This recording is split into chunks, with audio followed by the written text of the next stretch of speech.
तो कैसे हैं दोस्तों आप लोग। सॉरी थोड़ा लेट अपलोड करने के लिए। I was not feeling well but man what a card. UFC 311 जैसा हमने एक्सपेक्ट किया था ऑलमोस्ट वैसा ही हुआ है। इजी विन फॉर इस्लाम। मेहराब ने उमार को हरा दिया जैसा कि हमने प्रिडिक्ट किया था। ऑलमोस्ट एवरीवन, लगभग हर किसी ने ये प्रिडिक्ट किया था कि उमार मेहराब को हरा देंगे, बट हमने बिल्कुल सही प्रिडिक्ट किया था। यूरी पुरहास का और जमाल हिल की फाइट, जबरदस्त फाइट। हालांकि सभी अनडिफिटेड फाइटर्स के लिए ये खास रात रही नहीं है। सारे अनडिफिटेड फाइटर्स हार गए। सारे undefeated fighters, they are no more undefeated. Nakamura, Talbot, Carpenter, Umar Nurmagomedov, हर कोई हार गया। तो चलिए बात करते हैं UFC 311 के बारे में। आपको बताता हूँ मैं अर्ली प्रीलिम्स से रिजल्ट और कुछ इंपॉर्टेंट फाइट के बारे में हम डिस्कस भी करेंगे। अर्ली प्रीलिम्स की सभी फाइट्स डिसीजन तक गई। तागिर उलेनबेकोव ने क्लिंटन कारपेंटर को हरा दिया डिसीजन से। काफी बढ़िया परफॉर्मेंस दी तागिर, जो कि हबीब के कैंप से आते हैं, तो डेफिनेटली जैसा एक्सपेक्ट किया था। सेकंड फाइट, बर्नार्डो सोपाज ने रिकी टर्सियोस को हरा दिया, अगेन डिसीजन। मोइन गैफोरोव ने रीनिया नाकामुरा को हरा दिया, अगेन अनडिफिटेड फाइटर को हराया, उनका 0 खत्म किया और he is no more undefeated. Ailin Perez ने कैरोल रोसा को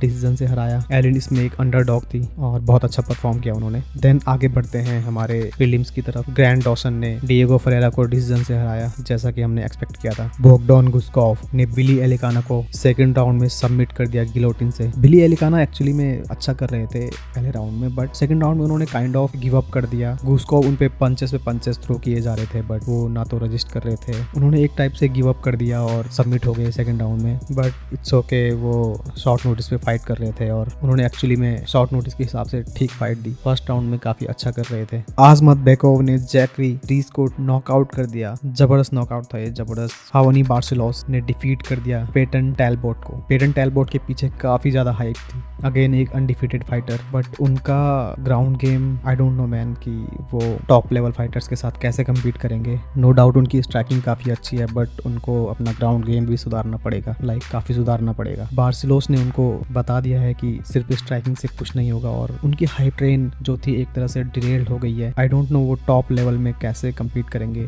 देयर इज नो वे कि वो उमर नर्मगोमेडोव को हरा पाए, मेहराब को हरा पाए। देयर इज नो वे। उनको अपना गेम काफी ज्यादा इंप्रूव करने की जरूरत है, specially ground game. Next fight पे बढ़ते हैं। रानियर डी रीडर ने केविन हॉलैंड को हरा दिया है सबमिशन फर्स्ट राउंड एक्सपेक्ट नहीं किया था। हमने डी रीडर को पिक किया था, बट इतना आइडिया नहीं था कि वो पहले ही राउंड में सबमिट कर देंगे। Amazing performance. आई थिंक वो डिजर्व करते हैं टॉप 10 में किसी से फाइट करना। उनको टॉप 10 में फाइट मिलनी चाहिए इस परफॉर्मेंस के बाद। जेल्टन अल्मेडा को हमने बताया था कि he is fast, but man he is really very fast. वो बहुत फास्ट, और उन्होंने पहले राउंड में ही नॉकआउट कर दिया सर्गेई स्पिवाक को। He has some serious speed for heavyweight, like crazy speed. बात करते हैं इंपॉर्टेंट फाइट की, इनके बारे में थोड़ा डिटेल में डिस्कस करेंगे। यूरी पुरहास्का ने जमाल हिल को नॉकआउट कर दिया थर्ड राउंड में जैसा कि हमने एक्सपेक्ट किया था, but respect to both guys. I mean Hill ने भी काफी अच्छा परफॉर्म किया। He was getting knock down और वो कम बैक करके वहां से पंचेस थ्रो कर रहे थे। और इन दोनों की फाइट के बाद लगता है कि मैन एलेक्स पेरेरा का एक लेवल है। I mean how hard he hit. Alex Pereira के पास जो पावर है वो अमेजिंग है। पुरहास्का और हिल एक दूसरे पे अपने पावर पंचेस थ्रो कर रहे थे और जो कि लैंड भी हो रहे थे, बट उनमें से कोई भी नॉकड आउट नहीं हुआ until third round. Alex Pereira के एक पंच से ही नॉकआउट हो गए थे दोनों। आई मीन जमाल हिल को उन्होंने 1 पंच से ही नॉकआउट कर दिया था। पुरहास्का को भी उन्होंने फर्स्ट राउंड के एंड में जबरदस्त नॉकडाउन कर दिया था और बेल ने उनको बचा दिया था। उसके बाद उन्होंने नेक्स्ट राउंड में हेड किक मारा जिससे वो कंप्लीटली नॉकआउट हो गए थे। He was out cold. इससे पता लगता है हमें एलेक्स पेरेरा के पास जबरदस्त पावर है। Who should they fight next? I think Prochazka को फाइट करनी चाहिए यान ब्लॉकोविच से। आई थिंक जमाल हिल के लिए परफेक्ट ओपोनेंट रहेंगे खलील राउंड्री।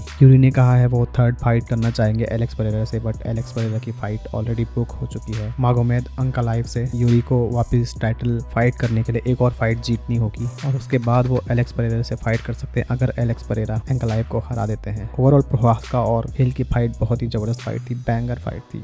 आई मीन मजा आ गया फाइट को देखकर। आई होप आप लोगों ने भी काफी एंजॉय किया होगा। नेक्स्ट बात करते हैं को मेन इवेंट की। एक्चुअली उससे पहले बात करते हैं मेन इवेंट की, क्योंकि मेन इवेंट में ज्यादा कुछ बोलने के लिए है नहीं। इस्लाम ने फर्स्ट राउंड में अपने फेवरेट डार्क चोक से सबमिट कर दिया रेनाटो मोइकानो को जैसा कि हमने एक्सपेक्ट एक्सपेक्ट किया था, बट ये हमें शो करता है कि इस्लाम माखाचेव कितने ज़बरदस्त फाइटर हैं। आई मीन अगर वो शायद ये फाइट लेट राउंड तक ले जाते तो उन पे डाउट किया जा सकता था, बट उन्होंने जैसा कि उनसे उम्मीद थी एक चैंपियन होने के नाते, और on paper Islam light weight के ग्रेटेस्ट फाइटर बन चुके हैं। बट आई थिंक उनको थोड़ा और प्रूव करना पड़ेगा, क्योंकि मोइकानो वो फाइटर नहीं थे जिनसे उनको फाइट करनी थी। अगर सारूकियन 100% होते इस फाइट के लिए और फिर इस्लाम जीते तो नो डाउट कि वो ग्रेटेस्ट लाइट वेट बन जाते। इवन पेपर में वो ग्रेटेस्ट लाइट वेट बन चुके हैं, 4 टाइटल डिफेंसेस, हबीब को सरपास कर दिया उन्होंने, बट स्टिल आई थिंक उनको एक और विन की जरूरत है ग्रेटेस्ट लाइट वेट बनने के लिए, और वो डिपेंड करेगा उनकी नेक्स्ट फाइट पे। देखते हैं उनका नेक्स्ट फाइट किससे होता है। आई थिंक वो जीतेंगे, जरूर जीतेंगे नेक्स्ट फाइट। अगर वो चार्ल्स ओलिवेरा के साथ भी होगी तो मुझे लगता है वो जीत जाएंगे। अरमान सारूकियन के साथ होगी, वो काफी टफ बाउट होने वाली है, but I think he is gonna win that as well. काफी इंटरेस्टिंग फाइट रहेगी, बट विल सी। और उनकी नेक्स्ट फाइट की बात की जाए तो आई थिंक डेना वाइट ने भी मना कर दिया है कि अरमान सारूकियन को इमीडिएट टाइटल शॉट तो नहीं देंगे। इस्लाम आई थिंक काफी जल्दी फाइट करेंगे, क्योंकि वो बिल्कुल भी हर्ट नहीं हुए हैं फाइट में, तो आई थिंक उनका नेक्स्ट अपोनेंट में भी चार्ल्स ओलिवेरा हो सकते हैं। इलिया टोपुरिया ने भी इंटरेस्ट दिखाया है, और वो काफी लंबे टाइम से इंटरेस्ट दिखा रहे हैं लाइट वेट में, बट आई थिंक वो फाइट इतनी जल्दी नहीं होगी, क्योंकि इलिया टोपुरिया को अभी फेदर वेट से डील करनी है, और आई थिंक उनको पहले अपना डिवीजन क्लीन करना चाहिए। लाइक अभी लोपेज भी है वहाँ पे। आई थिंक 1-2 विन के बाद वो लाइट वेट के लिए जा सकते हैं, और यही एक प्रॉपर वे होना चाहिए कि 1 या 2 और फाइट्स अगर वो जीतते हैं कंटिन्यूअस, तो उसके बाद वो लाइट वेट में कम्पीट कर सकते हैं, अगर इस्लाम तब तक वहाँ होते हैं लाइट वेट में। और अब बात करते हैं को मेन इवेंट की। इस फाइट ने बहुतों को सरप्राइज किया है, जिनको भरोसा नहीं था मेराब पे, और जैसा कि हमने प्रिडिक्ट किया था एग्जैक्ट वैसा ही हुआ है। उमार ने पहले 2 राउंड अच्छे लड़े, बट कहानी बदली 3rd राउंड से। जैसा कि हमने कहा था मेराब की पेस सबसे बड़ी प्रॉब्लम होने वाली है उमार के लिए, और एग्जैक्ट वही हुआ। मेराब पता नहीं उनके पास 2 लंग्स हैं या 4 लंग्स। मेराब की स्टडी होनी चाहिए, डेफिनेटली स्टडी होनी चाहिए। इतना तगड़ा कार्डियो, इतनी तगड़ी पेस के साथ उन्होंने फाइट करी, फिर भी वो बिल्कुल थके नहीं।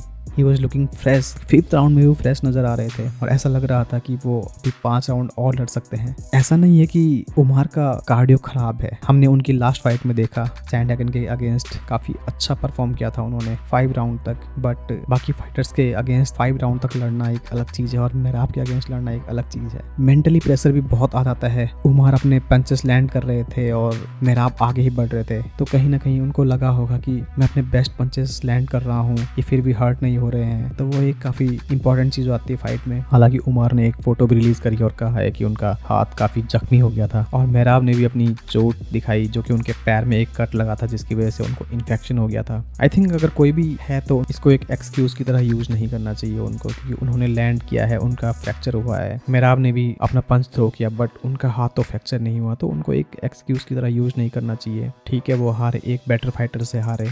मेराब भी हर्ट थे इस फाइट में आने से पहले, उनको भी इंजरी थी, उन्होंने बताया इन्फेक्शन था उनके पैर में, but still he fought and he won. अब उनको नेक्स्ट किससे फाइट करना चाहिए? उमार को तुरंत टाइटल फाइट तो नहीं मिलेगा। आई थिंक उनको 1 या 2 और फाइट्स जीतने की जरूरत है, उसके बाद वो टाइटल के लिए बात कर सकते हैं। मेराब की बात की जाए तो आई थिंक उनके लिए परफेक्ट मैचअप रहेगा पीटर यान। आई नो वो पीटर यान को पहले ही हरा चुके हैं, बट ऑलमोस्ट सबको हरा चुके हैं। वो ओमैली को हरा चुके हैं, उमार नर्मागोमेडोव को हरा चुके हैं, जो कि उनका सबसे बड़ा चैलेंज होने वाला था। हेनरी सेहुडो को हरा चुके हैं, एंड आई थिंक बैंटमवेट में अगर कोई मेराब को हरा सकता था तो वो थे उमार नर्मागोमेडोव। बाकी मुझे नहीं लगता बैंटमवेट में कोई हरा सकता है मेराब को। मेराब को हराने के लिए आपको उनको नॉकआउट करना पड़ेगा। देयर इज नो वे कि आप उनके साथ 5 राउंड तक लड़े और आप जीते। वो किसी ना किसी तरह से 5 राउंड की फाइट में जीत जाएंगे। एक ही तरीका है कि उनको या तो नॉकआउट करो या तो सबमिट कर दो अर्ली राउंड्स में, क्योंकि लेटर राउंड में वो डेफिनेटली अपने ओपोनेंट को थका देंगे और किसी तरह से फाइट जीत जाएंगे। And I think he will go down as one of the greatest if not the greatest bantamweight ever. मुझे नहीं लगता उनको बैंटमवेट में अभी कोई हराने वाला है, डेफिनेटली नॉट। अगर उमार उनको नहीं हरा पाए तो मुझे नहीं लगता कोई और हरा पाएगा। ओवरऑल बहुत ही अच्छा कार्ड था, काफी सरप्राइजेस देखने को मिले और सभी अनडिफीटेड फाइटर्स ने अपनी पहली हार का सामना करा। तो ओवरऑल बहुत अच्छा कार्ड था, बहुत मजा आया। आई होप आप लोगों को भी मजा आया होगा, और मैं प्रॉमिस करता हूँ आने वाले टाइम में आपको बिल्कुल एग्जैक्ट टाइम पे फाइट के ब्रेकडाउन देखने को मिलेंगे, फाइट्स के रिजल्ट देखने को मिलेंगे। इसलिए अगर आपने अभी तक चैनल को सब्सक्राइब नहीं किया है तो प्लीज़ चैनल को सब्सक्राइब कर दीजिए, साथ ही बेल आइकन को भी दबा दीजिए ताकि आने वाली वीडियोस की नोटिफिकेशन आप तक पहुंचे सबसे पहले। Thank you for watching guys.